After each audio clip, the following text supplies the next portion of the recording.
Good evening, everybody. It's great to have you all here. It's my pleasure to welcome Antonino Marciano to give the 17th OSMU lecture on the subject of Gravi-weak unification.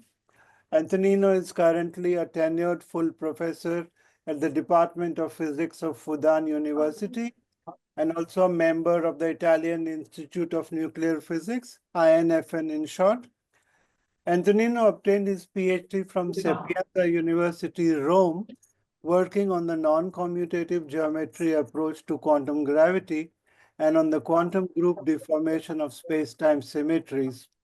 Subsequently, he was a postdoctoral researcher in the US, working at Princeton University and at Dartmouth College on models for cosmological inflation and physics of cosmic microwave background radiation, and also a postdoc at Aix-Marseille University on the Wilson loop approach to quantum gravity. Antonino then joined the faculty of Department of Physics at Fudan University in 2014 to work on the gravitational waves probe of dark universe. Antonino has very wide-ranging research interests, including topological and out-of-equilibrium quantum field theories, analog gravity applications to artificial intelligence, quantum computing, and topological materials.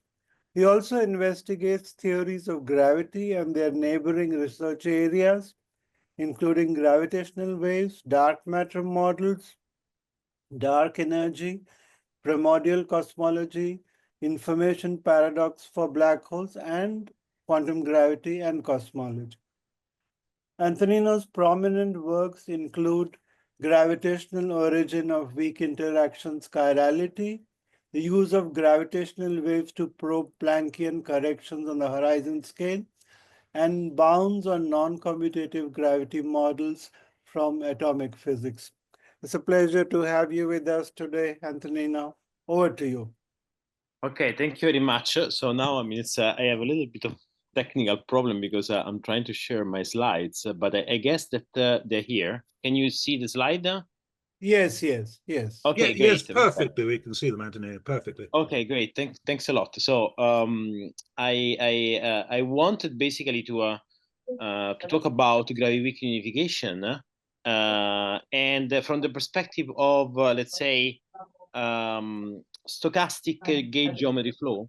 And then, I just changed the title of the seminar from Gravi-weak unification to something which is a little bit more defining the context of this seminar. So I sketch a little short, let's say, plan of this talk. I would give a very sketchy and a very short introduction.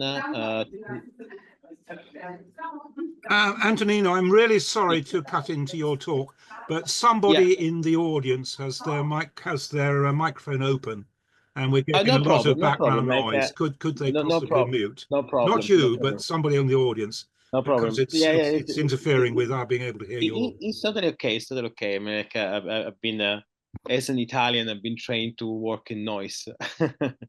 So, and actually, noise is one of the topic of this talk. So, is welcome to noise. One of the topics that I want to introduce very shortly. It's after a very short modification is indeed a stochastic quantization, and then introduction of stochastic noise. And then to relate this to gauge geometry flow. And then extend this discussion. Have this ground discussion in which I will try to sketch very simple concept that anyway will be important to a Gravi-weak unification approach, which is cast in terms of pre-geometric BF theories. Then I will slightly mention some work in progress with some people who are connected here.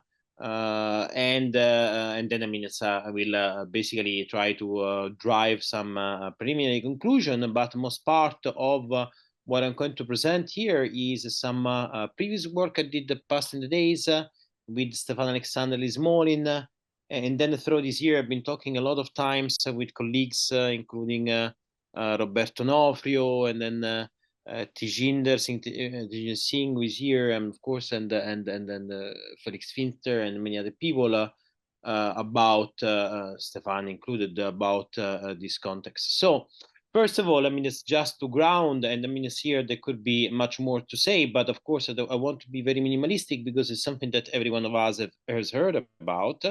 But I mean, why Gravi-weak unification? Why you should do that? So let's say that we know there are some common features in the sense that both forces show some kind of universality. But of course, this kind of universality must be encoded and let's say specified in a specific framework. So then there is another, let's say, space dependence on the static potential that is also very much specific of both forces. Although, of course, I mean, if we take into account massive weak interactions, there will be also, of course, let's say, you have a potential that is appearing. But then, I mean, there is a topic about the symmetry description, which boils down to a SU2 symmetric description. Although this is true for gravity only if a certain gauge, let's say, fixing is chosen, which is a time gauge. Then, I mean, it's the main topic and the main question most part of the time is why we should do that.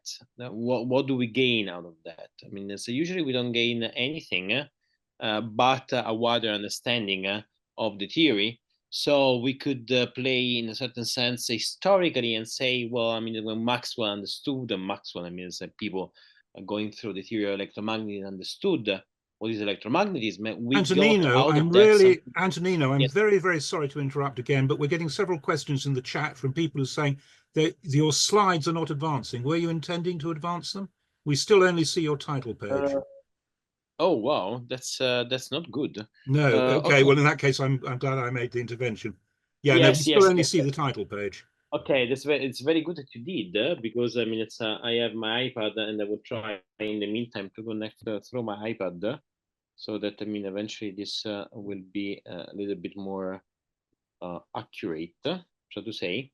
In the meantime, I will just continue on the first slide, which is very much generic. So I think that I mean it's there shouldn't be too much loss of information eventually, and then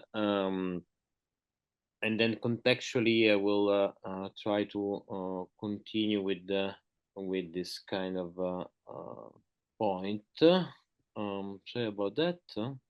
Okay, so then I was saying that I mean it's the one of the topic and the question that usually arise in this kind of framework is why we should eventually have Gravi-weak unification. And I mean it's the reason why we should have a Gravi-weak unification, of course, is something that is very much related to let's say what is the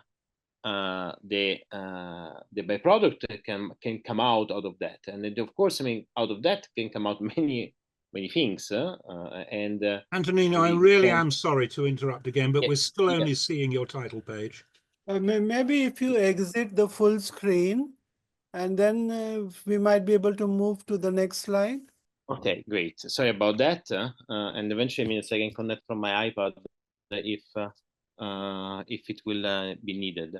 So, okay, so the point is we were saying why eventually we want to go through Gravi-weak unification. And I mean, the reason may be many, and then historically we can go back to, let's say, electromagnetic unification, and the fact that, I mean, it's this new way of thinking, this new way of grasping the theory of electromagnetism and, I mean, of electric forces and magnetic forces actually enable us to understand the concept of special relativity. Basically, I mean, it's drove us towards special relativity. So it was the bridge toward that. Still, so toward the relativistic symmetry. Still, let's say that, I mean, it's even without that, we may say that a Gravi-weak unification theory may allow us to have some new kind of phenomenology. And this new kind of phenomenology that may be inspired by this unification is indeed the fact that as far as we find in the electroweak sector violation of the parity symmetry, we may expect the same to happen in the gravity sector. And this is a remarkable point of view, of course, that has been recently, let's say, inspected very much in the last years by several peoples, and has drawn toward, let's say, several works, especially by Stefan Alexander, Oliver Philcox, and so on, Greg Sarabinowski, and I mean, of course, I mean, there have been senior people like Kamionkowski and like Spergel also pay attention and working on this, let's say, possibility. And the other point, of course, is that this should have an imprinting both on the spectrum of scalar perturbation and to the 4-point function of galaxy distribution. So, but this wanted to be just, let's say, a way, okay, so I have to restore the navigator, a way to, let's say, to describe what are the motivation to this, but I mean, I don't want to spend too much time, already spent. Let's say that let me talk about the gauge geometry flow. And the reason why I want to talk about gauge geometry flow is because I want to talk about RG flow in general, and a way to instantiate basically a breakdown of symmetries. So why we introduce this flow? This is a way to introduce a breakdown of symmetries that are the symmetries that characterize the equation of motion or the theory, the Lagrangian, of a system in the infrared regime, which is an equilibrium regime, and individuate a fixed point for the RG, for one RG flow that is considered. So in particular, people have been considering Langevin equation applied to quantum field theories. The very first work that has been devoted to this is actually the work by Parisi and Wu. And in this work have been considered indeed the Langevin equation with, let's say, noise, which is stochastic noise, which is additive, okay? And the statistics, let's say, of the stochastic noise, the distribution function, the probability distribution function is, of course, defined by the kernel distribution, which is accounted for. It can be white noise or can be something different. So this approach has been extended to several theories, of course, from scalar field theories to gauge theories that actually have been the first attempt by Parisi and Wu, but not only, because it has been also extended to gravity in the 80s. So let me talk about gravity, and I mean, the talk about gravity, of course, is part of this idea of unification. When we use and talk about the quantization method, of course, we have to consider in general a symplectic structure that we're starting from, and throw, let's say, some inversion of conjugate momentum. Once we have the Lagrangian of a theory and then we have the conjugate momentum, we define thorough Legendre transformation, an Hamiltonian system. And then, I mean, we have the Hamilton equation of motion, and we can define, of course, our Poisson bracket, which individuate a metric, okay, for the structure in the phase space. The quantization is achieved by replacing simply these Poisson brackets with commutators times multiplication times imaginary unit and I and H bar, which come from, let's say, basically phenomenological insight from the quantization of energy levels. So this approach is can be, let's say, extended to the theory that we are considering here. Then we may have several quantization methods that we can take into account, and of course, these quantization methods are not only the canonical quantization with which encode, let's say, a dynamic perspective, but we have the path integral quantization, and then from the point of view of the path integral quantization, we have, let's say, an analogy with the ensemble average perspective. So we have generating functional from one point of view that can be recrotated in terms of partition function, and this generating functional can be connected to, let's say, connected Feynman diagrams and then to free energy. So there is a difficulty, as we know, in handling with symmetries in this approach. Is gravity, because of course, I mean, it's in this case we have a dynamics which has been limited to hypersurface in phase space. So we have constraints that we have to implement. These constraints that we have to implement eventually can be implemented through the data prescription. So trying to annihilate state in a way which is semi-strong or semi-weak. We have a problem that come out when we try to implement this not in the canonical quantization approach, but in path integral quantization approach, which is another method of quantization, the second method of quantization that I was referring to, in which we have the problem of the grid of copies, okay, that has been partially, let's say, healed by taking into account the Faddeev-Popov determinant. So when it comes to gravity, as we know, gravity, the Lagrangian gravity can be reformulated in terms of constraints. And these constraints are constraints that generate the symmetries, the secondary constraints, and they encode the information about the equation of motion. These are the super Hamiltonian and the super momentum if we take into account ADM variable. For in the ADM formulation with, let's say, a foliation and splitting in space and time in hypersurfaces, we have that part of the equation of motion are a combination of these constraints. And this is rather relevant to what I'm saying here, because of course, I mean, it's after we can implement this in terms of generator of this gauge transformation, which are time in space diffeomorphism. And the total Hamiltonian is something that has to be vanishing, okay? So this is a constraint. So this is nothing new, of course. I'm saying something which is totally well known. But when you try to implement these constraints at the level of the path integral quantization, not only also the level of the canonical quantization, just imposing the annihilation of these constraints on any state, you encounter a problem which is, from a point of view, let's say, philosophical problem. The fact that you're summing over paths that are basically classical paths, because I mean, these are some of these equations, as I was saying before, are nothing but the Einstein equation, well, in the vacuum, because we're not taking into account the energy momentum tensor, but I mean, otherwise, I mean, you would have also the part that relates to the matter.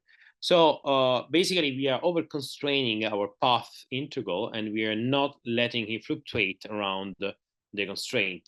As we know, and actually, I mean, it's this is something that, I mean, when we teach quantum mechanics, but even when we teach, I mean, we teach quantum field theory, but even when we teach quantum mechanics, we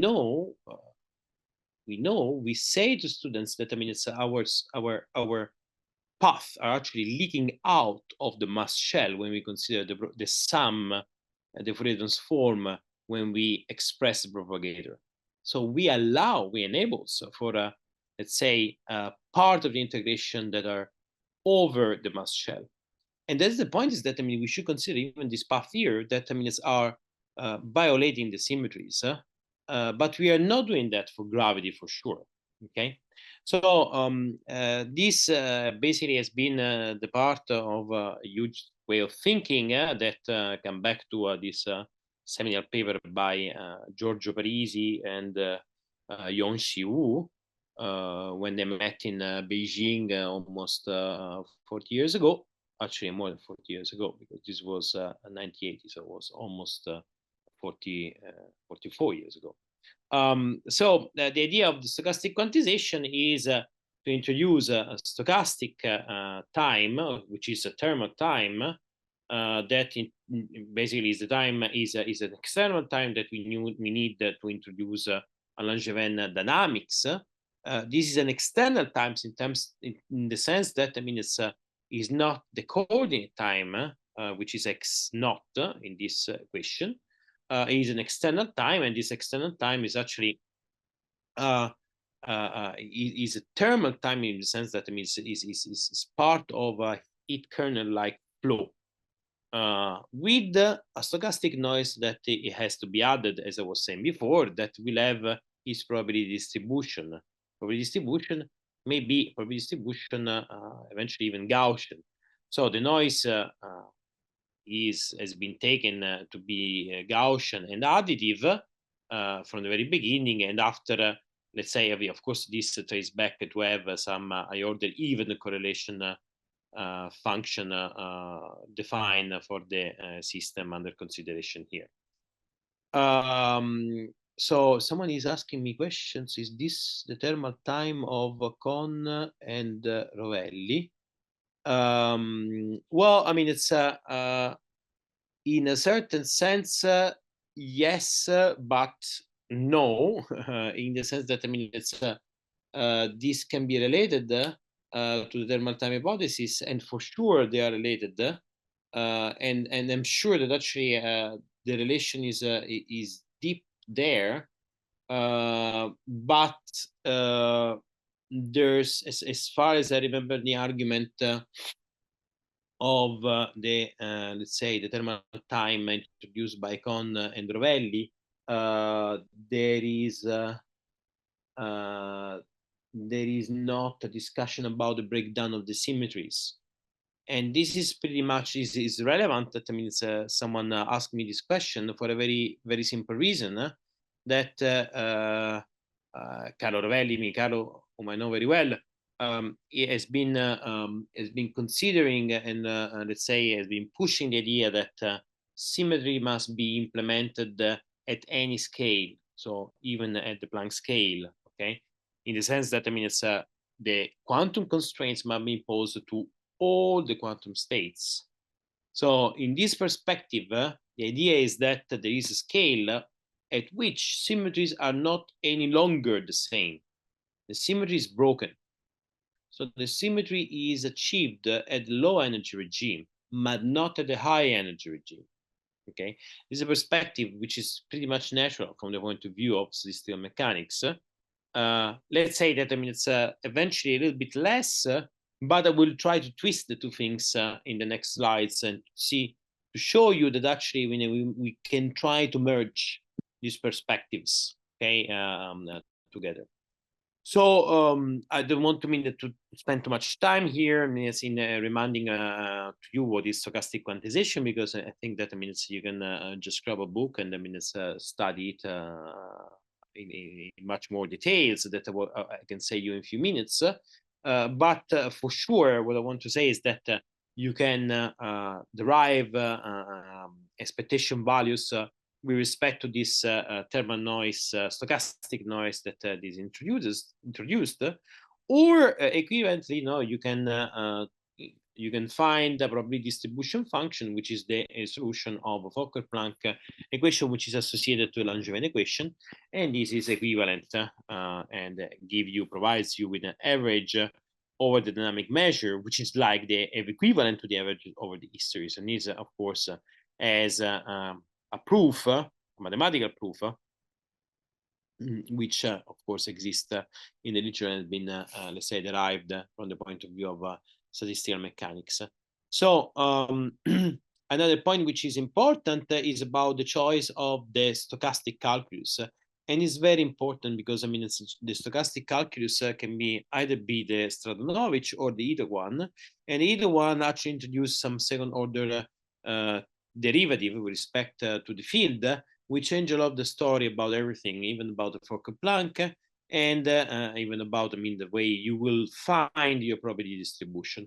What is relevant anyway is that in the Euclidean path integral, let's say, approach, we can find, I mean, that the measure that is recovered equilibrium is the one that is expected to be a negative exponential.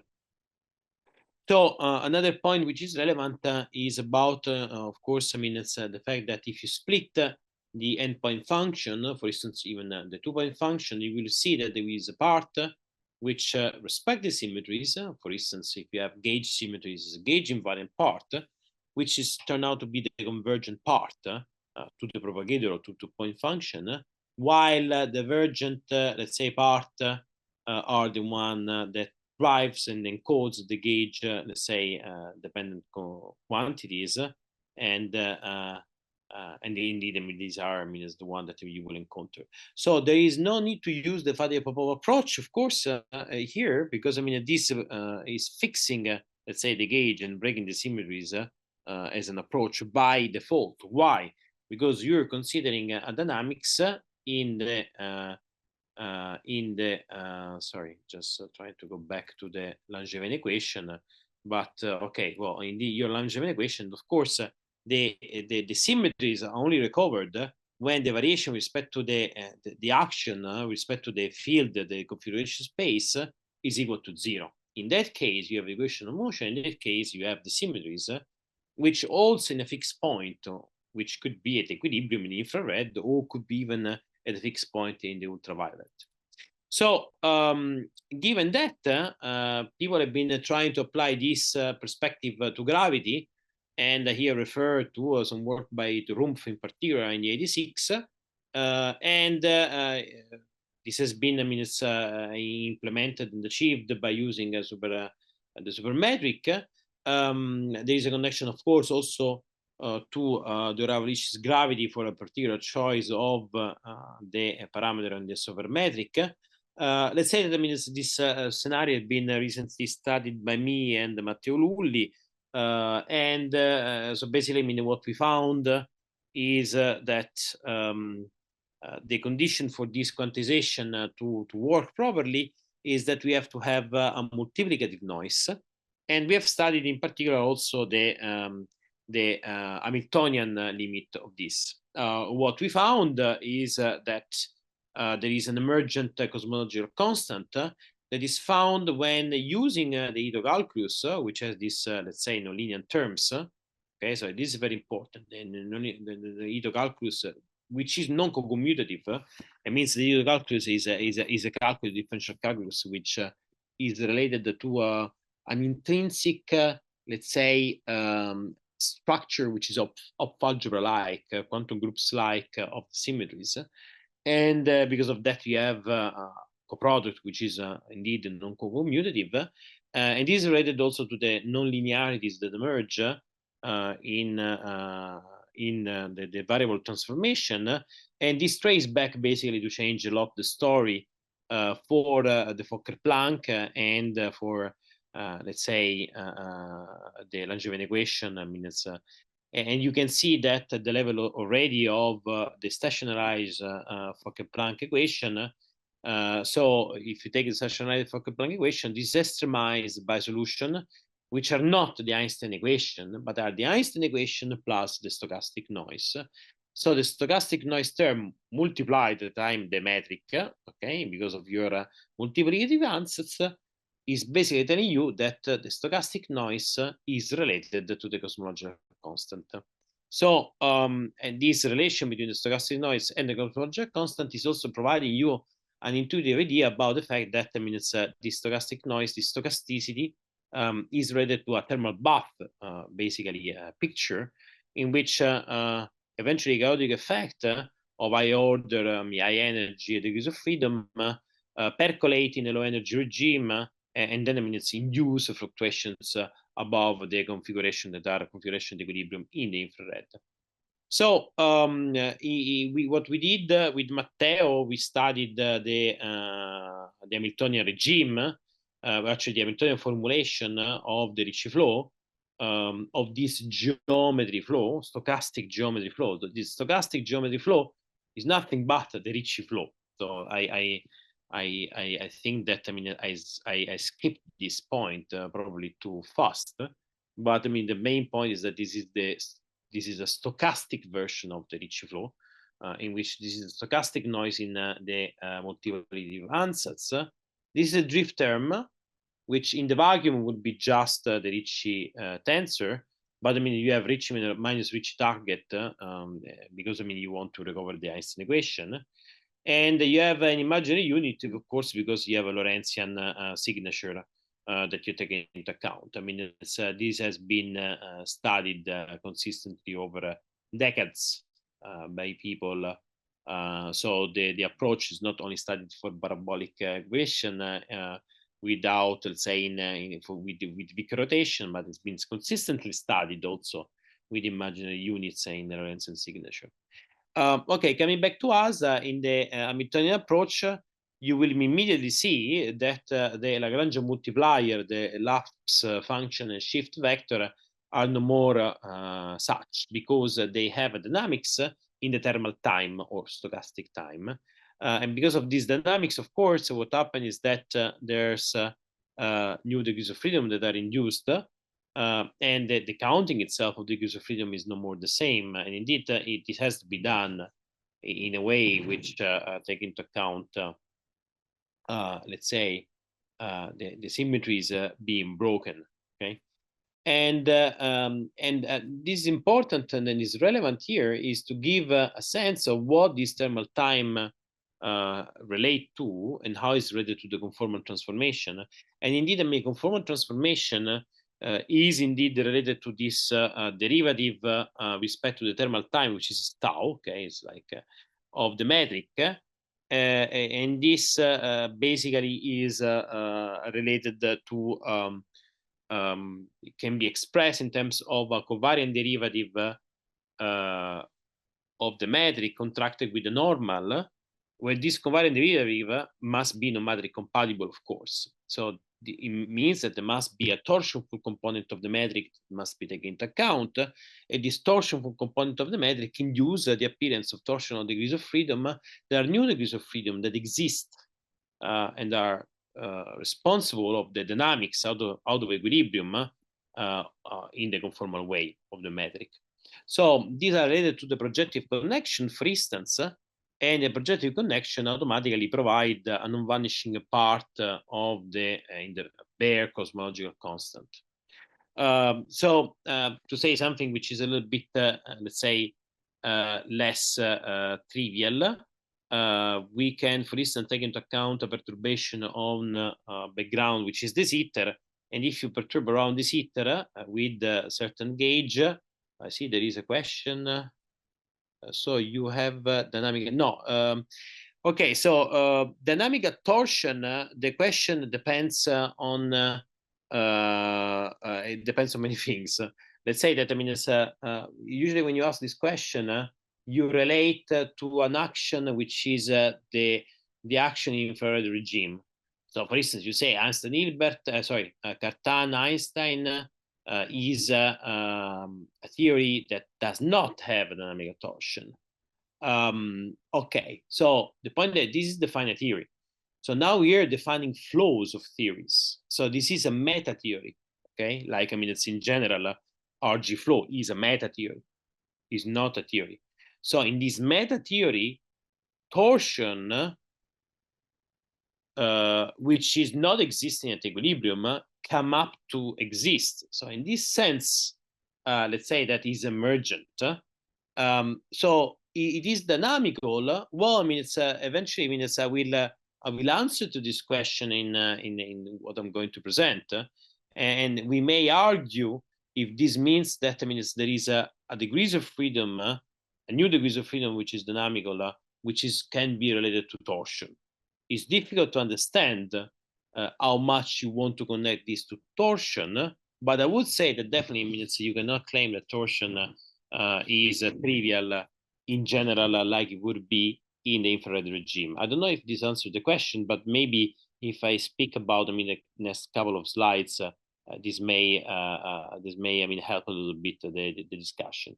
So, okay. So, for instance, you take the theory, which is Einstein-Hilbert theory, and you vary up to second order. It's on the background of fixed, which is the ether, or even anti-this ether. And you have the propagator for the graviton in this ether, anti-this ether, okay, which is what it is, with mass which is induced on background, and this is not anything new on that background.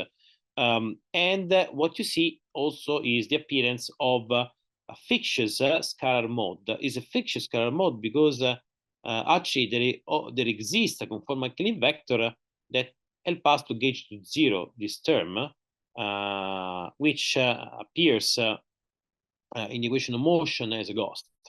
But the point is that when you're out of equilibrium and you fluctuate, over your constraint, you cannot gauge to zero this anymore. So this becomes real in a certain sense. See, we keep question for discussion. Okay, so thank you. Okay, so you see that this is actually what happened in solutions. So let's say. Sorry, I just want to see which slides I am, but I cannot see here on the bar. Okay, I see that we were here. Okay, so this is just to say that the breaking the symmetries actually enables the appearance of new degrees of freedom. In this case, this is a ghost. But if you induce a ghost, let's say with the tachyonic mass, basically at the end of the day, what really matters is the relation between the ghost itself and the sign of the potential.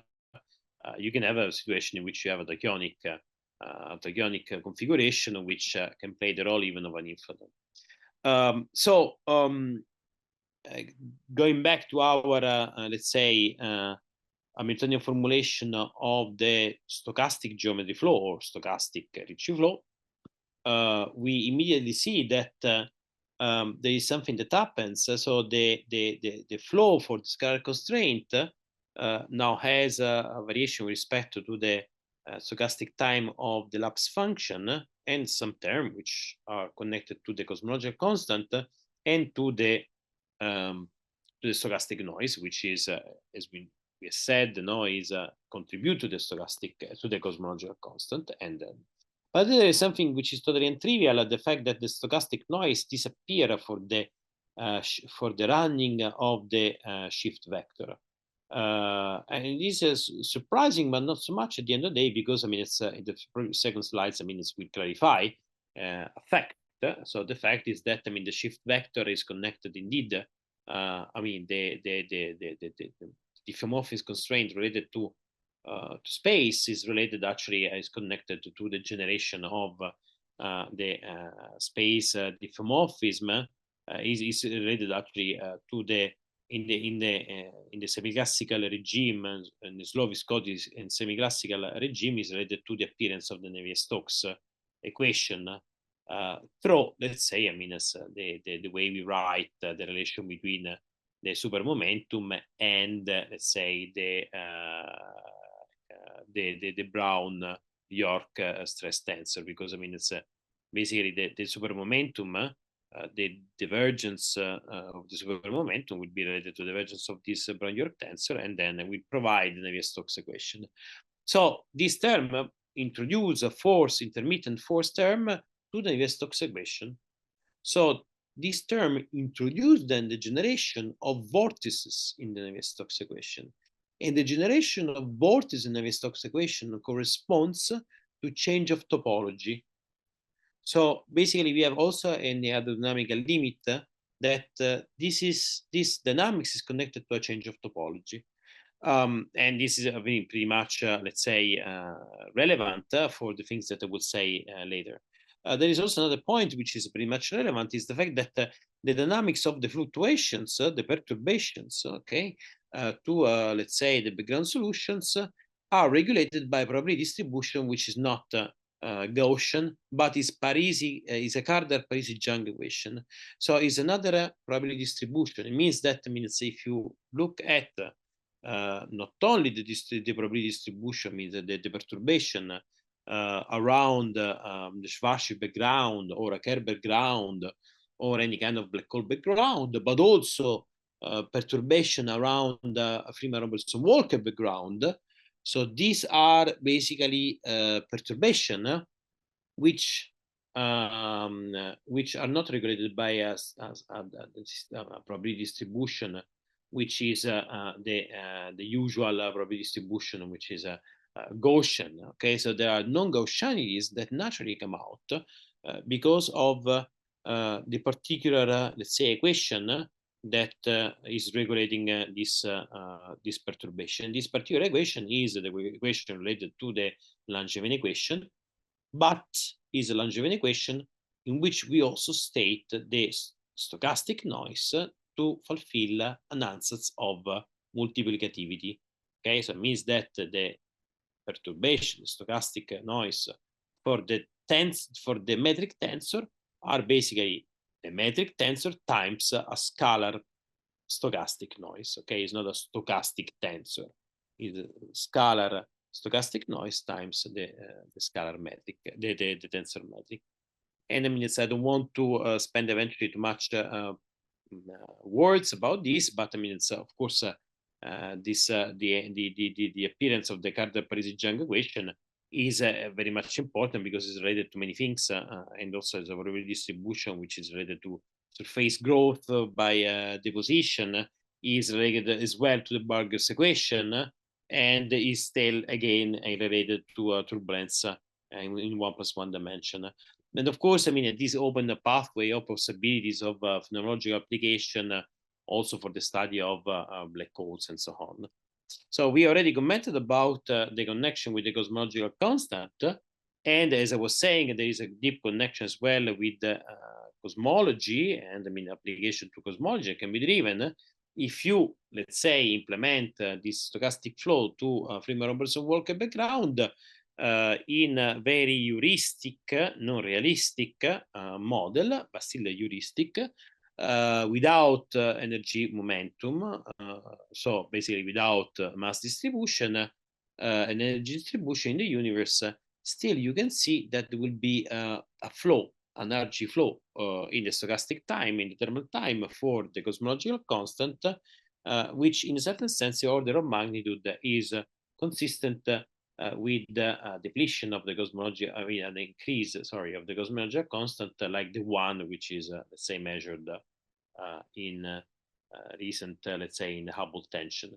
So, but I mean, it's this is a matter of study in progress. Another point which is connected to this is the fact that, I mean, we can implement the flow, the stochastic flow of the scalar component to be related also to what is called the collapse of the wave function. Okay, so we have a collapse of the wave function that here would be connected to the fact that there is a dynamics of relaxation which is driven toward the equilibrium where the symmetries work. Okay, and out of equilibrium, of course, the symmetries of gravity are not there, so there's no gravity. Okay, there's no Einstein-Hilbert theory of gravity, but toward the equilibrium they are related, they are recovered, and we can look at this flow from a perspective which is semi-classical and in a WKB approximation, and we will derive actually a master equation which is the same that have been recovered by Diosi and Penrose through, let's say, general argument also that relate to a quantum superposition of space-times and let's say stochasticity in the dynamics of the measurement of the functions. So there is also another point that eventually we may consider here, that is the fact that this dynamics, this stochastic, let's say, differential equation of the geometry flow, if you remove the stochasticity, is actually nothing but the Hamilton, let's say, Ricci flow. And this Hamilton Ricci flow is something that can be recovered as a nonlinear sigma in several, let's say, nonlinear sigma models, including, let's say, the RG flow that is recovered from the Namu-Goto, let's say, action in string theory. So it's pretty much general and appears ubiquitous and appear in many systems. In general, I mean, it's what we can say is that not only in hydrodynamics, the creation of vortices is connected to change of topologies, but this creation of vortices can be connected to change of topologies and creation of magnetic fluxes also in a gauge field, gauge geometry flow, stochastic gauge geometry flow, when these are considered, for instance, in nucleons or in hadrons. And then the topic of, let's say, confinement is addressed in that case. I don't want to express, say too many things here because it's not really related to this talk. But I mean, it's just to say something, let's say that you can address two stochastic flow, the one for gauge, which of course is driven by, so basically you study a stochastic flow for the Maxwell-Einstein equation, okay? So you will have a gauge geometry flow in this case. And then, it's, of course, in this case, you have to deal with the double breakdown of symmetries, because you not only break down the symmetries of gravity, which are the diffeomorphism, spatial and time diffeomorphism, but you also break down the symmetries, the gauge symmetries, the SU3, and in particular, you break down, the central symmetries that you have that are relevant in order to define the dynamics of confinement. In particular, the dynamic of confinement is relevant. It's the definition of geometric phases, and of course, intuitively, if you consider the U1 cases, this connected to Aron-Bohm effect. So you have, for instance, non-vanishing magnetic fluxes that can be recovered from having some singular transformations that are applied to some fields configuration that are non-vanishing. And in general, what you do for non-abelian fields, you consider holonomies that are defined as a circulation of gauge connection along certain path, which here are, for instance, Wilson loops connecting quark, anti-quark, strings, and so on. And the expectation value of these Wilson loops, in which you remove your average over the spin, okay, are the object that one now you want to evaluate. And the evaluation of this object is basically will provide the area law, which basically in the semi-classical, let's say, regime, will provide the growth of the potential, which is linear in the distance. If you will be able to source, let's say, this expectation value, so the Stokes theorem, with some pinching line that are orthogonal and they concatenate somehow the Wilson loop itself. These are the 't Hooft loop, okay? So this can be seen also at the level of appearances of singularities at the level of the center symmetry group.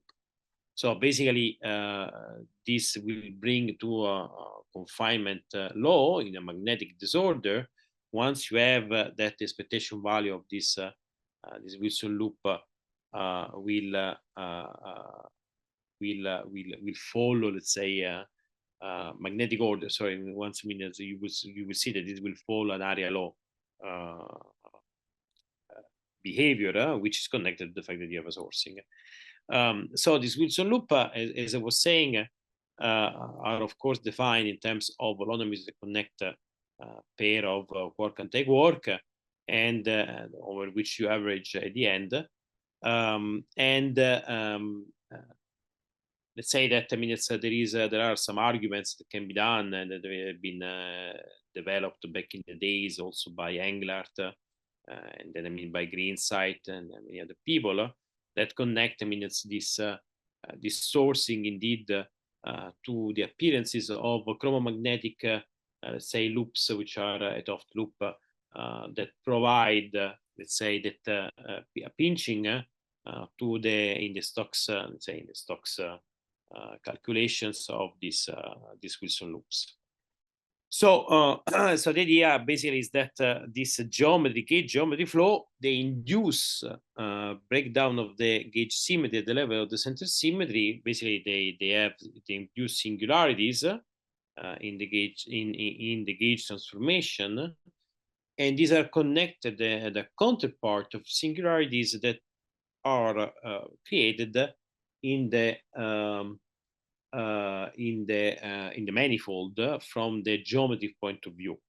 From the geometry point of view, the singularities actually are like basically singularities that are connected to the emergence of Dirac monopoles. Okay, they are dual, to the emergence of magnetic lines or magnetic strings, which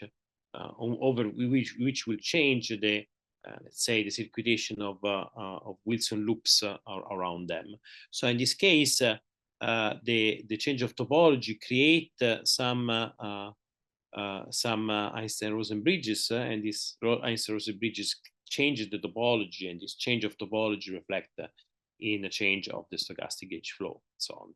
So I don't want eventually to spend too much time on this, because I mean this would eventually require another topic, the seminar. But this is just to say that I mean it's this gauge geometry flow.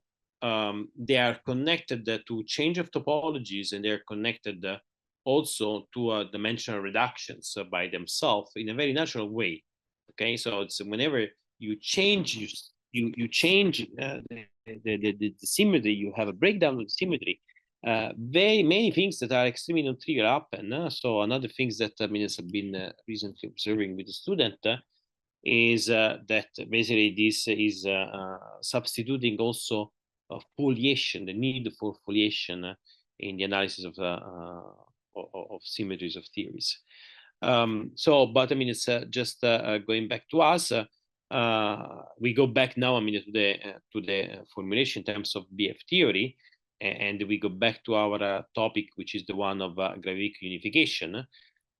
So the idea here is the one of expressing, let's say, a theory in terms of an extended topological BF theory, okay, for gravity and electroweak, let's say, counterparts.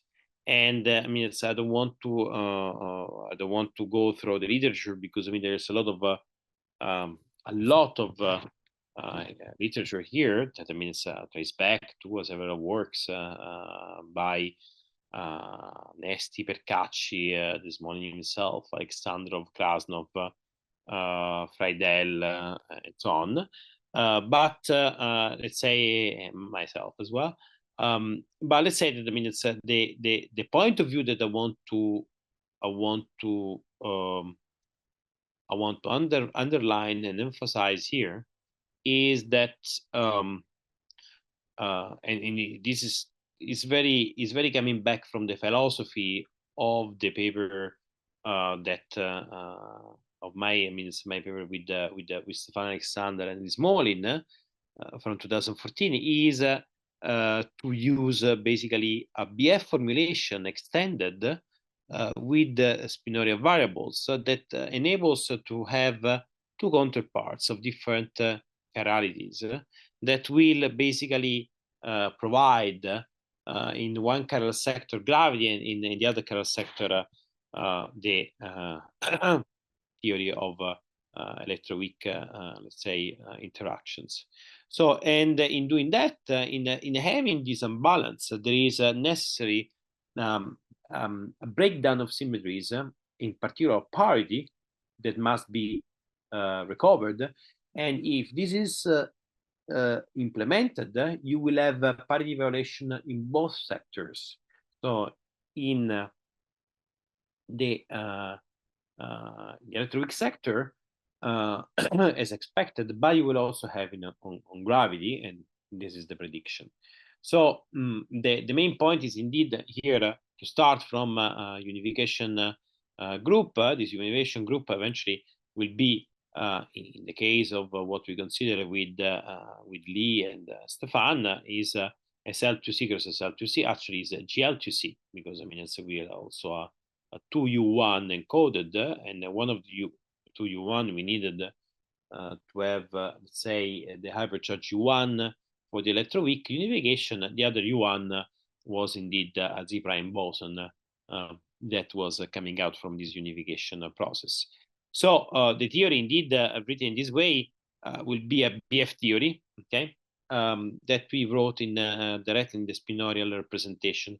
Of course, it's always easy to pass from SL2C left and right to spinorial representation, because we know that, of course, SL2C will have two SU2, let's say, subgroups, and then we'll have two SU2 spinors, and I mean representations in terms of spinorial variables. So this game is going to be a little bit more complicated if we're going to use a different perspective, which is the one, for instance, that I'm now working on with some people. We include Thorsten Asselmeyer Maluga, who is here, Tejinder Singh, Felix Finster, Claudio Paganini, Jose, and Emanuele Zappalà. So I mean, it's weird, and Niels Griesnick. So we are looking at a different perspective for unification, and eventually, I mean, it's in a few slides we'll discuss a little bit more about that. So once you take the first, the previous, let's say, action. So the idea of the previous action is to have the typical BF formulation, which is in the box, the first line, okay? So this is the very much topological one. Also, the second term is actually still topological because is more or less like in the Auguri model. It doesn't change a lot, okay, of the topological quantization of the model. But I mean, it's what changes indeed the fact to have Lagrangian multiplier, like in the second line. This Lagrangian multiplier, of course, if you look at the sector, one of the two chiral sectors, this would implement, for instance, the simplicity constraint for gravity. But you need the quadratic constraint in order to avoid to have, let's say, configuration which are non-topological configuration, okay? This non-topological configuration basically will provide, let's say, parity violating configuration for gravity and for the gauge fields. And not only, I mean, it's the quadratic term are also the one responsible for the BF formulation for gauge theories. So the BF formulation for gauge theories is FB wedge F plus B wedge Hodge dual B. But I mean, the Hodge dual is not present here. So you need something that somehow in the parity violating limit, okay, in the symmetry breaking limit, reconstruct the Hodge dual, okay, which is the big, let's say, bet in this scheme, in this realm. Okay, so I mean, it's what you do. I mean, it's you go through the equation of motion, and I mean, if you go through the equation of motion, you will see that I mean, it's you will have a dependence for the equation of motion of the field strength in both the chiralities on the Lagrangian multipliers, the phi, in a way which is not completely trivial, of course. And we also introduced this coupling constant in the previous equation, which is in front of the quadratic terms. This coupling constant is because we are looking for, the coupling constant is not yet related to any coupling constant directly, but after will be, okay? Will be related to coupling constant. And I mean, it's we want to look at solutions that are explicitly breaking the symmetry and provide some perturbative way of finding the unbalancing between the two sectors. So we look for solutions that are explicitly breaking the symmetry. This is what we did. After having derived, of course, I mean, it's the equation on shell. Of course, I mean, the theory in the symmetric phase has 8 degrees of freedom, and usually these are related to the degrees of freedom of the gauge, I mean, of the weak sectors, plus, let's say, I mean, some degrees of freedom which will correspond to the one of zero gravity, in which you also have a massive term. Okay, so I mean, this of course create and introduce instability in the symmetric phase. In the asymmetric phase, what you've been doing is looking at a perturbative regime in the coupling constant and the limit in which the bare cosmological constant is let's say is big, okay, in the units, but is still, let's say, fixed with respect to its product to G square. So if you want, it's going like 1 over G square. This kind of seeso mechanism. And this enables to derive a solution for the field for the electroweak field that are perturbed in G square. And I mean, it's basically this enabled to find the solution that I mean, we are somehow looking for, because we will have a topological term which is parity introducing parity violation for the let's say chiral term that relate to the electroweak interactions, I mean the weak interactions. You have, of course, also Maxwell term, and I mean these are the zero order term, and for the gauge field, while you will have also means the Einstein-Hilbert action with cosmological constant, the Berg cosmological constant that are naturally I mean it's generated by this. So in this scheme we have that the Mills coupling constant is related to the inverse of the G square constant, okay, and it will be also related to some parameter gamma xi and delta xi that actually are function of xi, which is a constant fix, kept fix. So so now the idea is to let flow this equation, okay? So I mean it's the easier idea is what should we do to let this equation to flow, and is something that I mean I was considering already a couple of years ago with actually no 1 year ago with Stefan Alexander, and I mean it's the flow of this equation would eventually provide us with the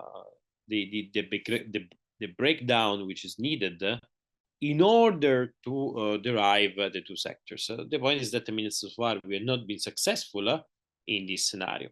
So then in the meantime, where meantime means basically 10 years, in the last 10 years I've been working on something which is not directly related, but at the end of the day, in a certain sense, all the part of physics at the end of the day are related, which is the Witcher gravity. I mean, this Witcher gravity is a theory of gravity, let's say,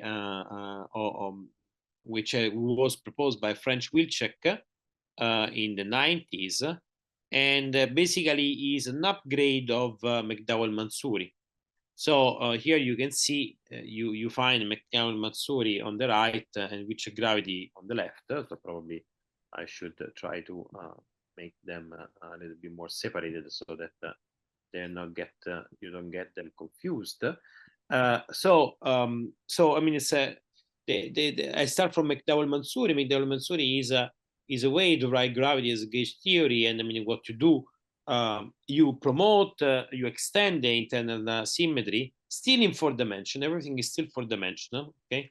But you extend the theory from a theory which is in, let's say, which has a symmetry which is SO31 to a symmetry which is SO41 or SO32.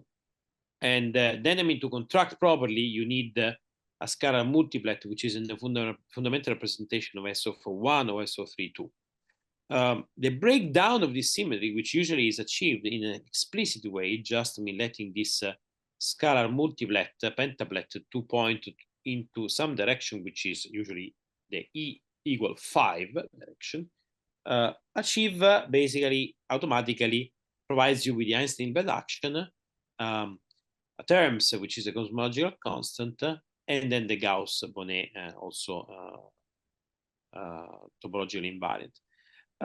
So these also provide you with a certain, let's say, relation between the Max Planck constant, the coupling constant, which is in front of the action, and the VEV, okay, which is a little bit more fine-tuned than in the case that was studied by Wilczek. So let's see what happened in Wilczek.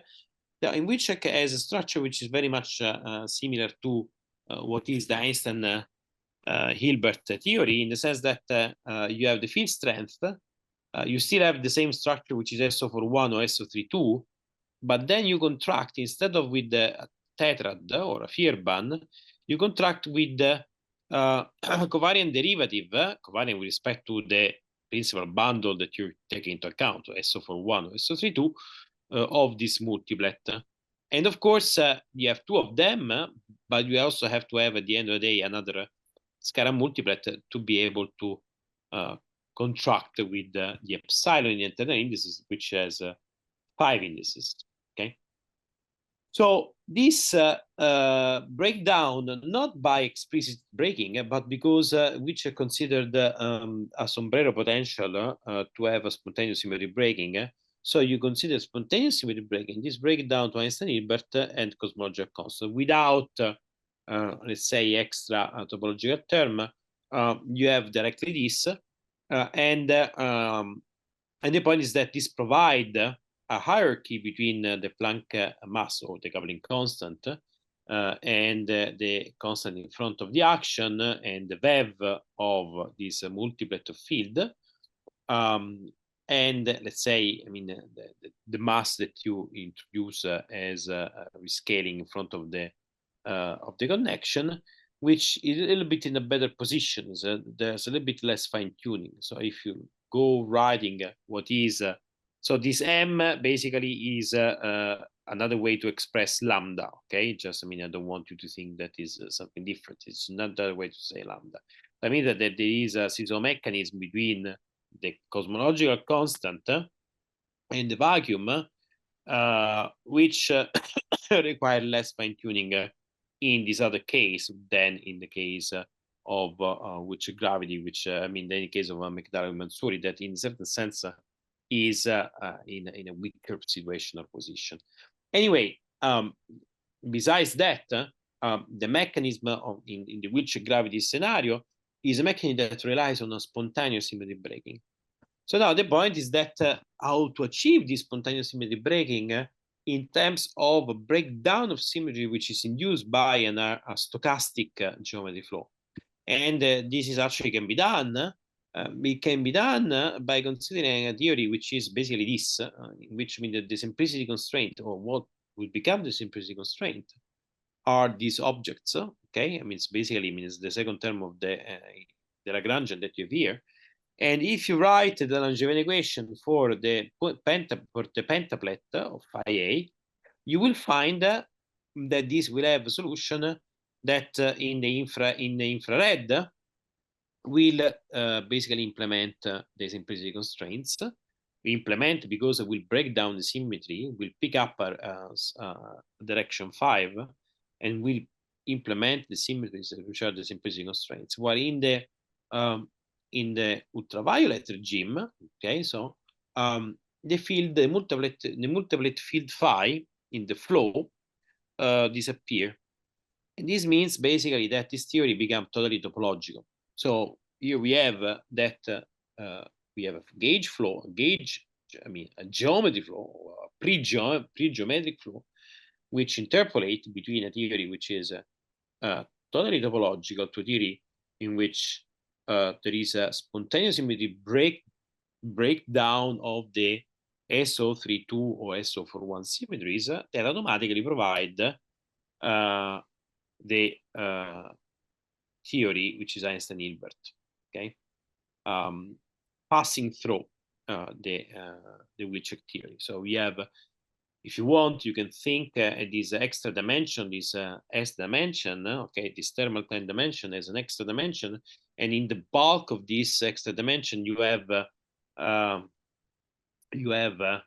Wilczek, okay, in the upper boundary, the one in the ultraviolet, let's say, boundary, you have a theory which is topological, and in the infrared boundary, you have a theory which is because of the imposition of the simplicity constraints, is Einstein-Hilbert. So I end up here, although the same mechanism, and this is very much work in progress with as I was saying, Thorsten Selmayr-Maluga, with Felix Finster, Claudio Paganini, Nils Gresnit, Emanuele Zappalà, and Jose. So I mean, it's we are working on this, but basically what we find is that this stochastic geometry flow can be actually implemented in a case in which we consider a BF theory in 6 dimensions, in which the gauge group that we start from is SO33. And the gauge flow, the gauge geometry flow, will bring down from SO33 to SO31. And in this case, this will also implement dimensional reduction. So these are work in progress, in the sense that, I mean, it's what I'm telling to you is basically, I mean, it's still being checked. And we have to develop the spinorial representation. Although, I mean, the spinorial representation we expect to be connected to SL4C, in which spinors will be 4-dimensional. And then, I mean, the spinor indices will be 4-dimensional. And then, I mean, they will achieve the generators of SL4C will play the same role as the van der Waerden symbol that we use to connect spinorial indices of SU2 to adjoint indices, adjoint representation indices of SO31. So basically, in this perspective, we expect that the gauge flow, the gauge geometry stochastic flow will interconnect the theory, let's say, in the ultraviolet regime, which is still a topological theory, to a theory in the low energy regime, which automatically pick up 2 subspaces. And these 2 subspaces will be connected to the 2 indices in the fundamental representation that becomes the spinorial indices A and A prime. These 2 subspaces, and this is what we still have to prove, I mean, the representation, the spinor representation in these 2 subspaces would have to correspond to the dimensional reduction of the representation of SO33 in 6 dimensions to the 2 4-dimensional spaces that we're considering. So the idea is to have 2 submanifold, 4-dimensional submanifold, over which each one of which we will have let's say a gravity part and say a gravity section, a gravity theory, and let's say a gauge theory being defined. So I thank you very much. And let's say I think maybe even talk too much, so probably I leave you for questions. Great. Thank you very much, Antonino. That was deep. I think very interesting, and we look forward to the recording also to absorb lots of very nice things that you have told us. The talk is open to questions, please. So, yeah, Bernd, please go ahead. I think Torsten was first, so... No, okay, it's okay. No, it's okay. You can first. Okay, thank you, Torsten. Maybe I got this wrong, but did you say that you also have changes of topology or fluctuations in topology in your model? Is this correct? Yeah, so this is what... so this is related to the way in which you write your geometry, let's say stochastic geometry flow. This is a very good question, and there's something that I did not, of course, did not talk about, because I mean, I couldn't talk about everything. But for instance, in many cases, people have been considering stochastic Ricci flow, okay, which is a stochastic geometry flow without matter. It can even be complemented with matter, by the way. And with the Turk term, okay? So the Turk term basically remove the breather, which means responsible for the change of topology. Okay. But the point is that, I mean, it's this breather and this change of topology, I mean, is the removal of these components are actually phenomenologically extremely important, because the change of topology, as I was telling to you, can be used for many things in particle physics. I mean, it's connected confinement, can be used in superconductivity, can be used in hydrodynamics, and so on. So so then I mean it's the change of topology will happen if you will not remove or will not subtract the torque term. Okay, thank you very much, and thank you for the nice talk and for answering my questions in between during your talk. And sorry for interrupting you. No, that's okay. I mean, it's actually thank you for the questions. Okay, I'm done with my question, Torsten. Okay, thanks a lot. Also, thank you very much for the nice talk. And yeah, my question is more, you considered more or less trivial foliations. Yeah, you always have some kind of global time, and you foliate the manifold, the four manifold correspondingly. Is it correct? In stochastic quantization slides before, when you speak about quantum gravity and yeah, so when I talk about the foliation, when I was talking about the foliation, I was considering the lower dimensional foliation in space time. Yes, right. So Okay. the standard IDM way of Yeah. saying. Okay. So yeah. we to the coordinate. Yes, that is is the definition. So basically, first you change the variable in the Lagrangian, in the bare Lagrangian or non-dynamic or non-stochastically dynamic Lagrangian, and then after you adapt to the ADM, you start letting them flow. Okay. Yeah. Okay, so in principle there are more general methods to foliate, and also in a diffeomorphism invariant matter. That is why I ask. That is the point. So then that is very good to take into account because yes, this can be relevant. Thank you.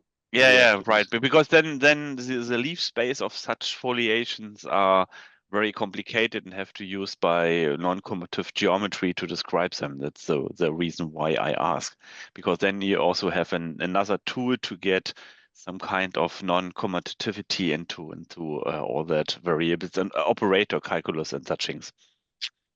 Okay. So this is thank you for this. I mean, this has to be okay, but very nice talk. Thanks a lot. Thank you. Felix, go ahead, please.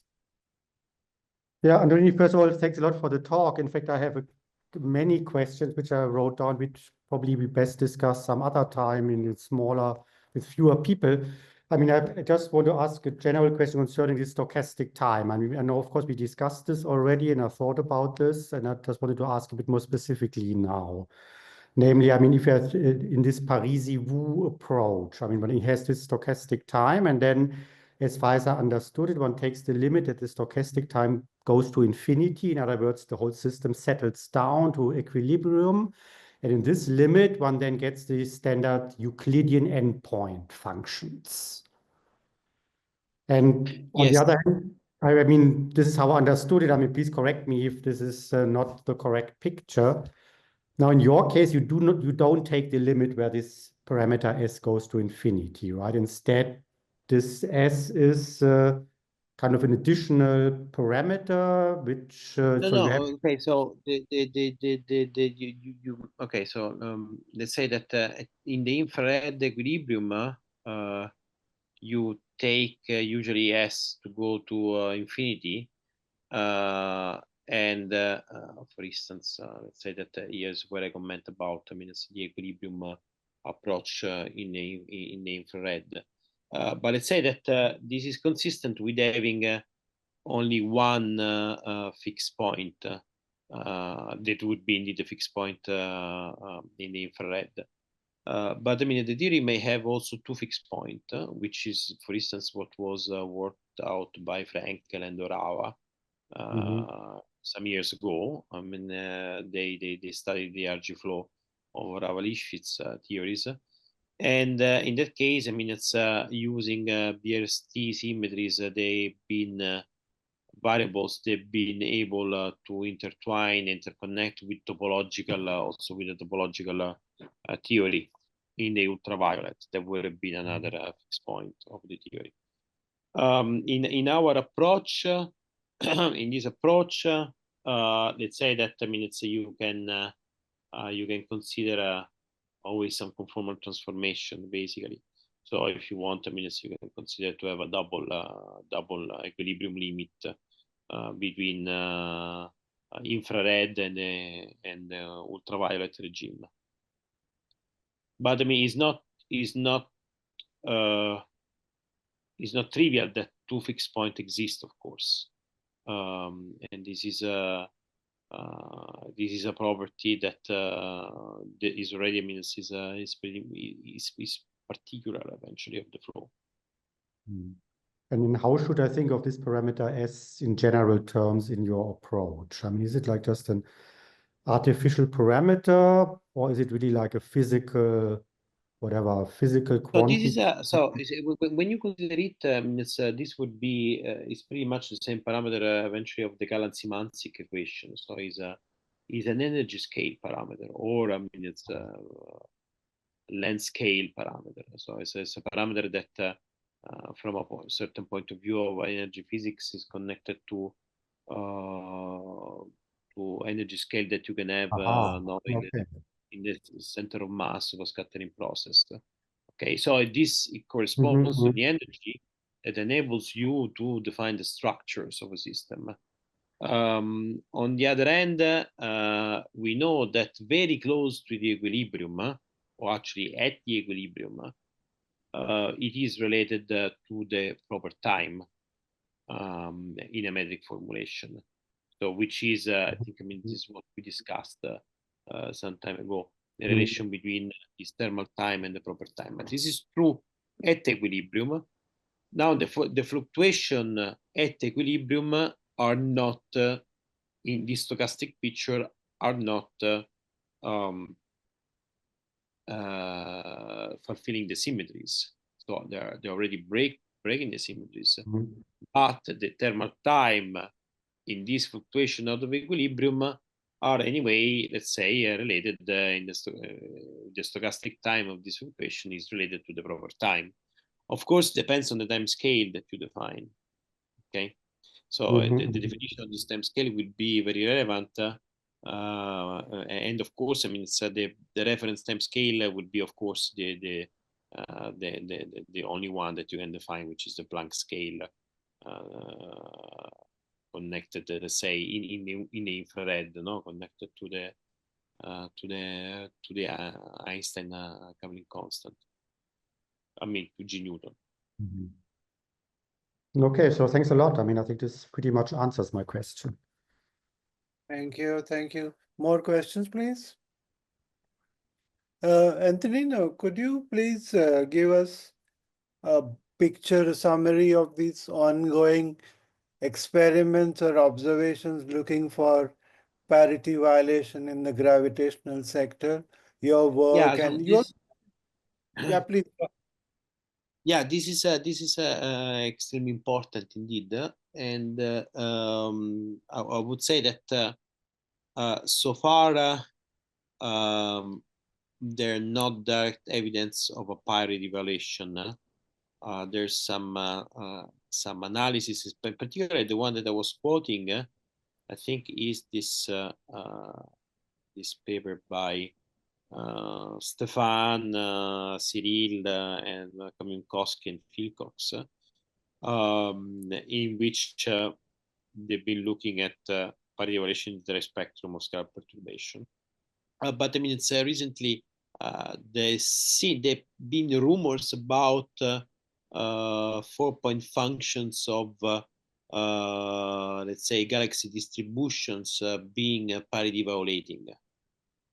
Let's say that we are not yet in a conclusive way. Of course, it's the other point which would be eventually important to look at is cross correlation function between E and B modes. Okay, primordial modes is another observable that would contain imprinting. Of course, non-Gaussian eddies that, for instance, in the approach that I was mentioning before, are related to this Kardar-Parisi-Chang distribution, probability distribution. Another approach is, for instance, would be, for instance, related also to possible, let's say, first-order phase transition connected to this parity, I mean, to this symmetry violations. Okay, I mean, it's this symmetry breakdown. But of course, I mean, this would be a little bit more demanding at the level of the instantonic solutions eventually connected to this spontaneous symmetry breaking. I mean, this spontaneous symmetry breaking may be, for instance, driven by a stochastic Ricci flow or a stochastic geometry flow, as I was saying before. The stochastic geometry flow for the action for this action for this action here is is basically implementing a spontaneous symmetry breaking. Okay, but the spontaneous symmetry breaking is of course selecting different kind of vacua, let's say.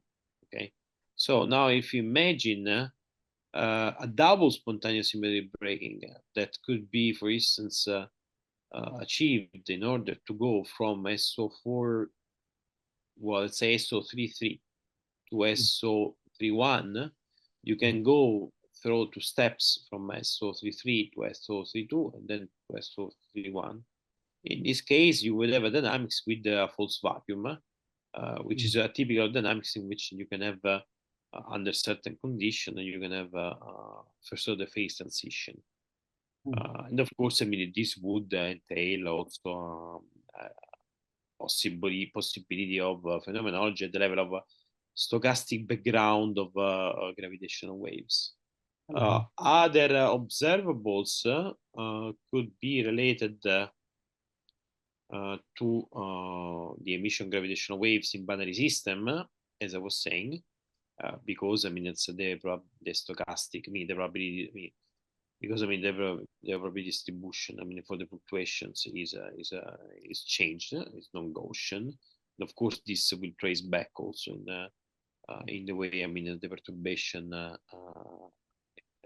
are considered when you derive the spectrum for the gravitational waves. Another point could be also related to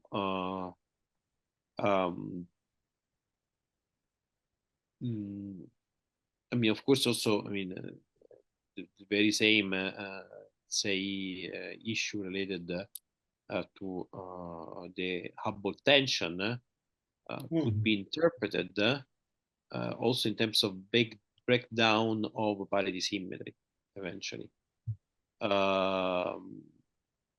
because in a certain sense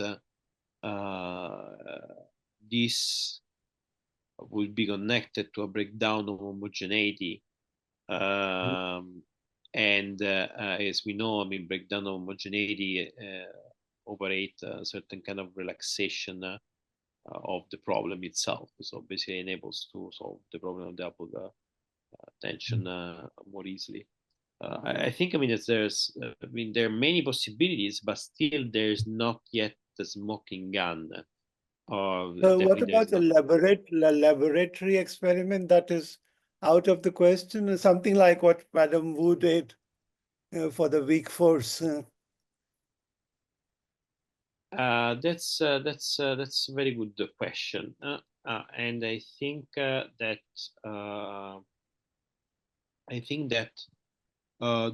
there are, for instance, this experiment with the ultra high precision in the measurement of radiation. For instance, the one that performed under Gran Sasso laboratories. I mean, the VIP experiment, or any other experiment which is exploiting this high precision in the measurement of electromagnetic radiation. And for this, you can test some anisotropy in, let's say, the space-time background that are connected eventually to space-time non-commutativity. So if you recast, if you're able to recast this in terms of space-time non-commutativity, this parity violation, in a certain sense, you can falsify that class of universality. But I think that, I mean, it's in general, if this would work also without accounting for space-time non-commutativity, simply the fact that, I mean, you should find this this breakdown of the parity symmetry should be observable in this context. But this is a very good question. I think, I mean, I need to talk a little bit more. I mean, it's with Caterina Gucciano. Thank you. So related to doubt I have is at the Gravi-weak unification, is the Newton gravitational constant also running so that the two become equal, the Fermi constant and G Newton, or we don't want that? I think that, I mean, it must run as well at a certain point. I mean, it's like let's say that when I say a certain point, it means that, for instance, when you consider the running of the cosmological constant from redshift 1100 to redshift 1 or similar, in this regime, I do not expect, and we have been indeed approximating, I mean, assuming not to run. I do expect that, I mean, it's at let's say, a higher redshift, there would be also a running of G Newton. Yeah, maybe since Professor Roberto Onofria is here, and he wrote a few years back about laboratory effects of a running G Newton, I want to bring him into the conversation. Roberto, that would be great. I mean, it's Roberto knows a lot. Can you hear us, Roberto? Yes, hi. Yeah, hi. Yeah, what are your current... One button, well, I discussed a little bit in the literature the possibility to test with muonic hydrogen where there is an anomaly, and muons are much closer to the proton than in usual hydrogen, electronic hydrogen, and so they can be used as a gravimeter to test the possibility of big G contributing to the anomaly.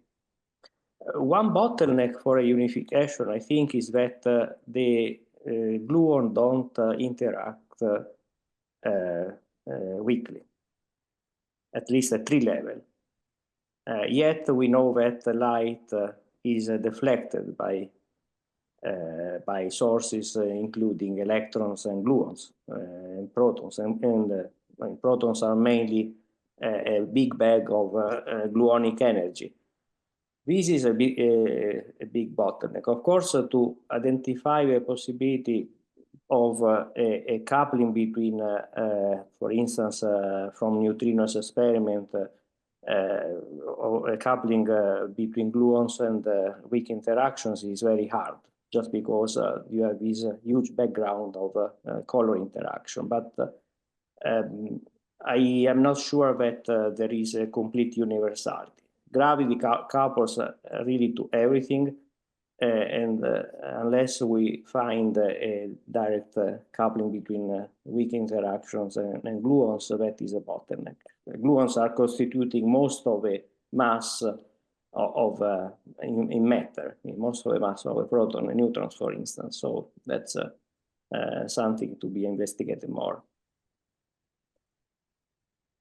But this talk is very, I mean, it's, I mean, the idea I was trying to pursue is just that there are these parity violation due to a dynamical process, and this framework with this stochastic quantization seems to be one of the best approach to discuss this possibility.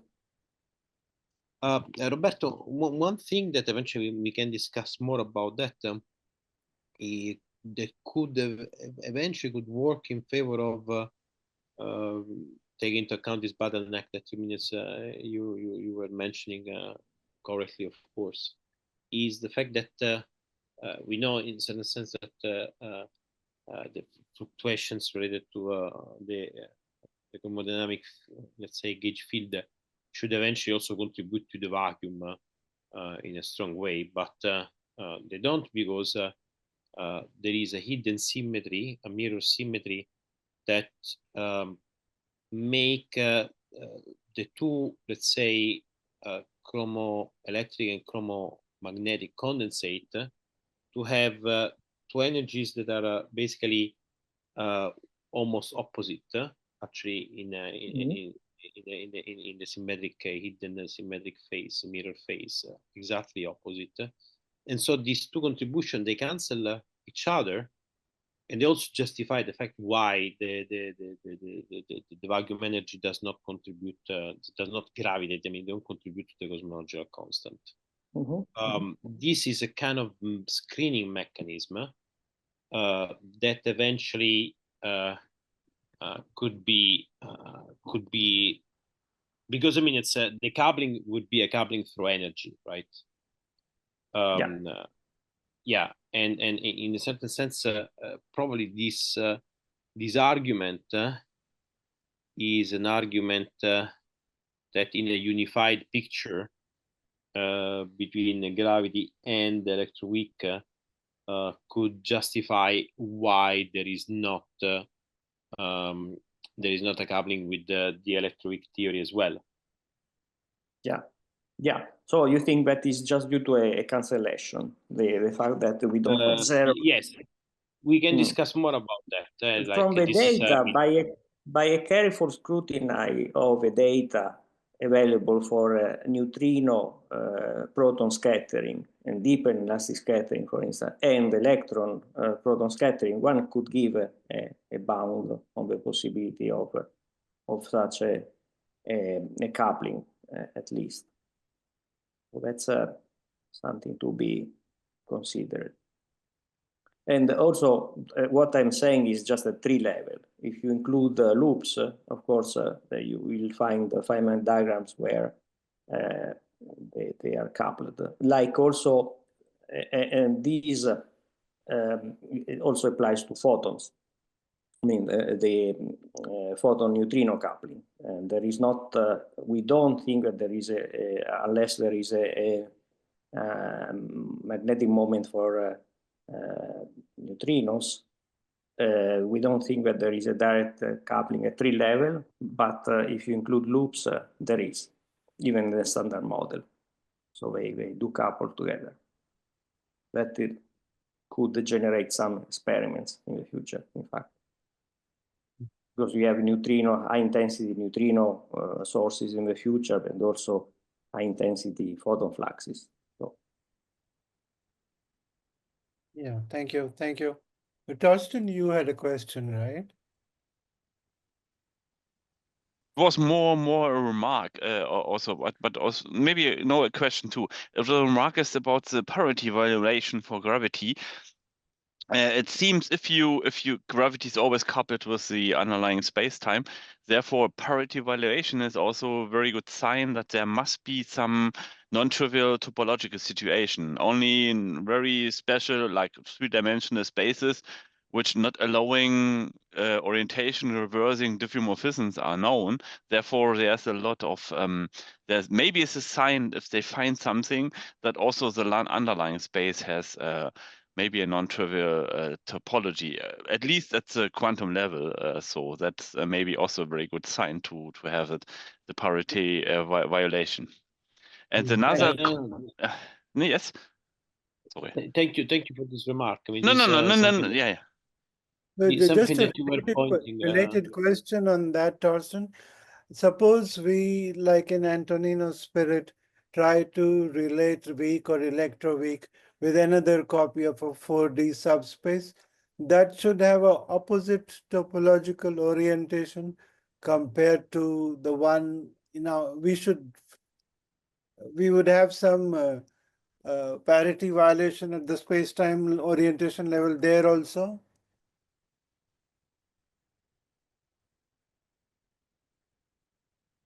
Torsten, there's a question. Yeah, that's right. It's a left-right asymmetry we have, and that's it pinpoints directly on the space-time. It must be also such a violation of this left-right symmetry in some sense. And that means there must be a difference between the direction going to one direction is different to going to another direction. Yeah, something like that. And that means you have some non-trivial loops or non-trivial things, and that means you have a non-trivial topology, or you have at least a discrete symmetry, a discrete group symmetry in the space. Otherwise, you don't get it. Yes, it's like when you have near the origin for the Lorentz group, if you have a determined choice +1 and -1, both are being +1 for us and -1 for the other. Yes. Okay, thank you. Yeah, this is a very important remark indeed.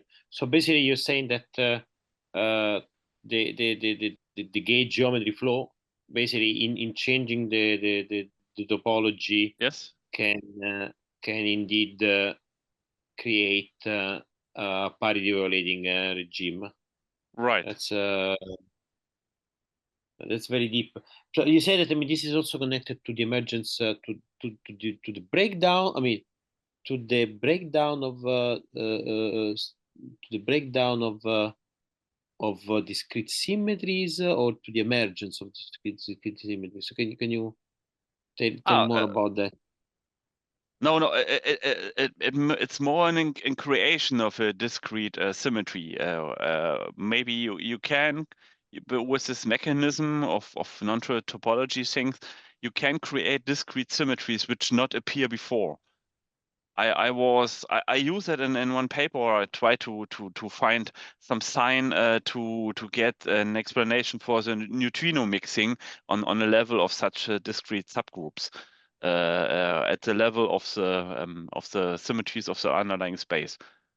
Well, you create extra discrete symmetries by that. What would be the situation? Symmetries? No, I mean discrete groups, like I don't know, like alternating groups or permutation groups or something like that, or on a level of which. So the fields have to fulfill then symmetry too. Therefore, you got some extra symmetries, and the idea was then to use it for the explanation of the mixing for neutrinos, for instance, or for other things. This is what happened also for a center symmetry in core confinement, right? Yeah. So this is symmetry that emerged from a breakdown. So. And actually is connected to a topology change. It is topology because it's connected to a singularity that is induced by the gauge geometry flow. So I would say that I mean that is a typical. So there is a typical example. So then I mean it's the point is to find. Another discrete symmetry that would have this property of orienting the parity for the symmetry. I mean, it would be interesting to see if the same center symmetry is one of those. That's a very good question. What is the situation with the original SO33 space-time before symmetry breaking? That is oriented or not? Yeah, it must be oriented, yes. But how is that memory lost after symmetry breaking? Maybe this is not a good question. I mean, it's we know that after symmetry breaking, I mean, it's like this is something to yet to prove, okay? But let's say that we definitely what we want is to have on each four-dimensional space-time submanifold of the 6D with the associative symmetry. We want to have a SL2C symmetry acting on each one of them. So we would like to be able to show that the restriction from 6D to 4D of the SO33 representation provides on each 4D space-time the SL2C representation, right? So if we start from SO4C, then we would have also, in this case, we would have also the equivalent of the van der Waerden symbol that would be the generator of SL4C in the spinorial representation that is four-dimensional.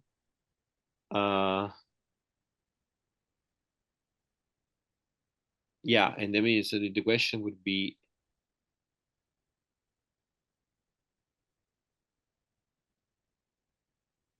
all these manifolds are oriented, right? I think so, yes. Yes. So the breakdown of the symmetry is something that should act a priori. Yeah, but you can get it whether you have a manifold which don't allow for the change of the orientation by a diffeomorphism. So you need a stronger transformation to induce an orientation reversion. That's possible in 4 dimension. I know of examples of that for 4 manifolds. So that they don't allow for an orientation reversing diffeomorphism. And in that case, you have a parity violation because the other situation cannot be get by transformation of the physical equivalent situation. Yeah, diffeomorphism is. We assume, of course, diffeomorphism invariance of the theory.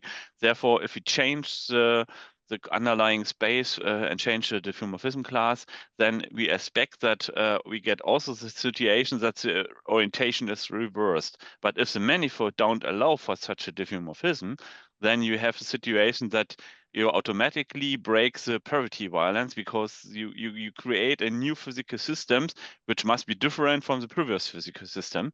Therefore, they are not related, and therefore you produce a breaking of the parity symmetry. That is what I was mentioning, or what I was. Yeah, that's thank you. This is something that. Thank you. Yeah, Roberto, please go on, please.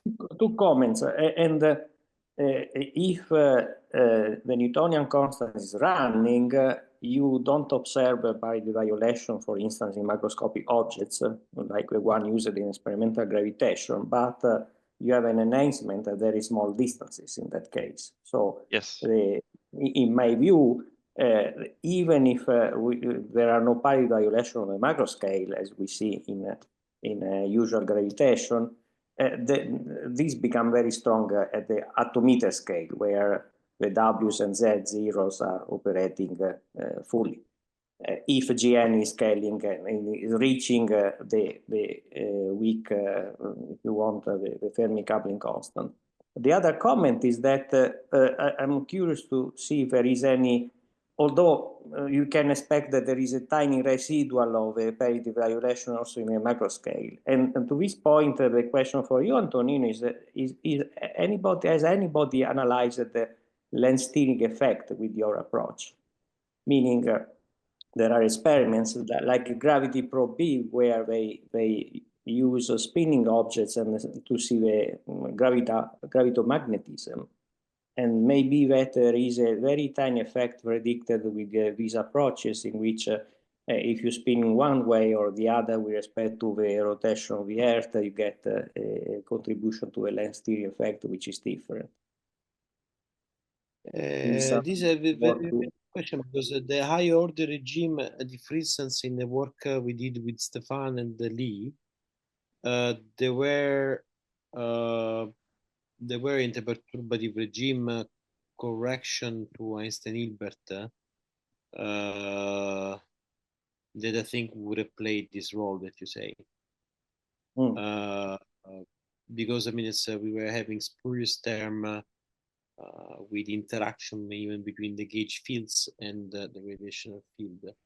So I believe that I mean it's, but I'm not sure because we never did that analysis. But I mean it's I mean this is something that maybe it's worth. I mean, there have been experiments which have been withdrawn after, in which they took the two spinning bodies, and measuring the Newtonian interaction between them, and they made. Initially, they were claiming a difference depending on the orientation of the spin of the two macroscopic objects. But experiments like these, I think, are the closest one can imagine in the microscopic world to test possible very tiny violation, which are remnant of a scale, of the atometer scale of a possible Gravi-weak interaction, a unification. Is there a systematic calculation as to how big the residual will be? This is my question, in fact. Okay, because I don't know. It depends on the theory. I mean, I think that Antonino has all the tools in principle to use this theory to predict deviations from the usual length steering effect, if any. So this is the closest to the of experiment. Yeah. Roberto, this is something that we have to discuss with a slice of panettone in Rome. Absolutely, yes.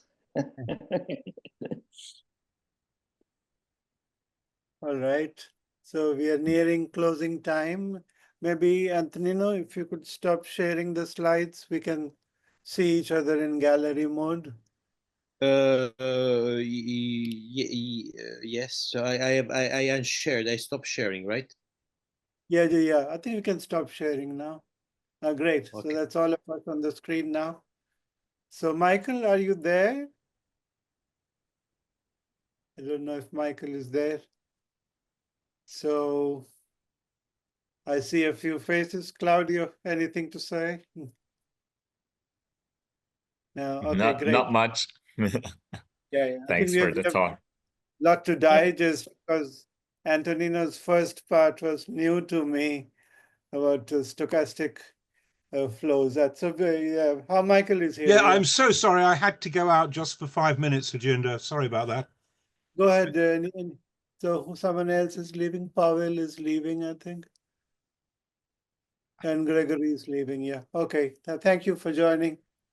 Thank you for organizing. Thank you, Antonino. Thanks. Thank you, Antonino. Yes, thank you very much, Antonino, for a really brilliant and fascinating talk. Thank you all. Thank you all. So next week, 2 weeks from now, Milgram. Is in Monty Milgram on that should be quite interesting considering. And please, Michael, send me. I literally was in fact on the point of doing that. That was what I was out of the room doing. So I can send it to you in the next 5 or 10 minutes. Bring everybody up to date. You've seen this early and evolved galaxies from Webb telescope being a problem for lambda CDM. And Stacy McLaughlin et al. Have written a paper on that. That lambda, which is well known that lambda CDM cannot produce early galaxies beyond whatever redshift 10 or some number like that. And Michael asked for a feedback from Martin Rees. Yeah, who has given us a quite systemic pushback, and who would not agree with Tajinda's last remark. So he's saying lambda CDM cannot reproduce this. Lambda CDM is doing okay. Sorry. Lambda CDM is doing okay according to Martin Rees. The very short form answer to that is yes. There's not a problem. I'm hoping somebody. We'll see. It should be a very interesting discussion. Somebody should write a rebuttal to Stacy Mega et al. Then, no? Well, I think that's probably it'll be very interesting. Of course, we're hoping to invite Stacey McGough to be one of our, if not our very first, then certainly one of our first 2 or 3 speakers for next year. So, and probably there'll be one other talk about MOND after that also on the subject of general theoretical underpinnings for MOND phenomenology. So watch this space for anybody who's interested in MOND. Martin Rees can come for Stacy Megaw's talk. That would well, I'm hoping very much Martin can come to that. Yes, I shall try to do my very best to get him to do that. Yeah, because I think it could generate an extremely good discussion. We need to discuss this. If there's no feedback, then no, absolutely. I'm completely agree. Okay. Right. Okay. I'll see you all in 2 weeks' time then. Thank you very much again. Okay. Yeah. To Antonino. Thank you. Thank you. Thank you. And of course to all the other participants. Thank you. Okay, logging out. Good night. Bye. Good night.